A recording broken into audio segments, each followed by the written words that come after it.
এবারের মৌসুমের শুরুটা বেশ দুর্দান্ত ছিল চেলসির, তবে এরপর খেই হারিয়েছে তারা। ১৯ পয়েন্ট নিয়ে টেবিলের ৩-এ থাকলেও সবশেষ ৫ ম্যাচে মাত্র একটি জয় পেয়েছে দ্য ব্লুজরা। দীর্ঘদিন গোল পাচ্ছেন না ননি মাদুয়ে, কোল পালমার, নিকোলাস জ্যাকসনের মতো ফরওয়ার্ডরা। এলোমেলো রক্ষণভাগও দুশ্চিন্তার কারণ চেলসির জন্য। তবে এই ম্যাচে দুর্বল লেস্টারকে হারিয়ে জয়ের ধারায় ফিরতে চায় এনজো মারেস্কার শিষ্যরা। রাত ৯টায় ঘরের মাঠে নটিংহ্যামের বিপক্ষে খেলবে আর্সেনাল। ১১ ম্যাচে ১৯ পয়েন্ট নিয়ে টেবিলের ৪-এ অবস্থান গানারদের। তবে সবশেষ ৪ ম্যাচে জয়হীন তারা।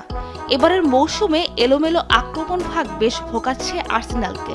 গোলখরায় ভোগা কাই হারভার্টস, বুকাও সাকারা যেন গোল করতেই ভুলে গেছেন।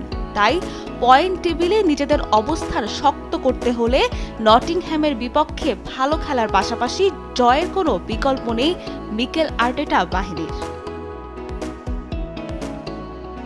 অন্য ম্যাচে ইতিহাদ স্টেডিয়ামে টটেনহ্যামকে আতিথ্য দেবে জয়ের খোঁজে থাকা ম্যানচেস্টার সিটি।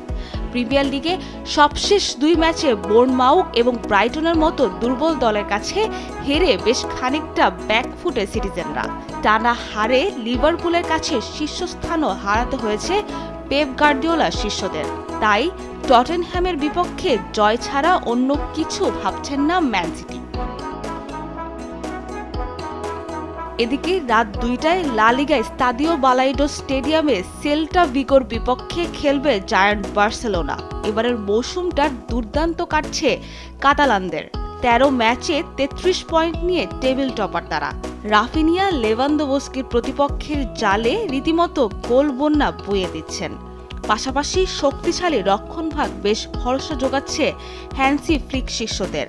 তাই সেল্টাকে হারিয়ে শীর্ষস্থান আরও মজবুত করার লক্ষ্য বার্সা শিবিরের। স্পোর্টস ডেস্ক, দেশ টিভি।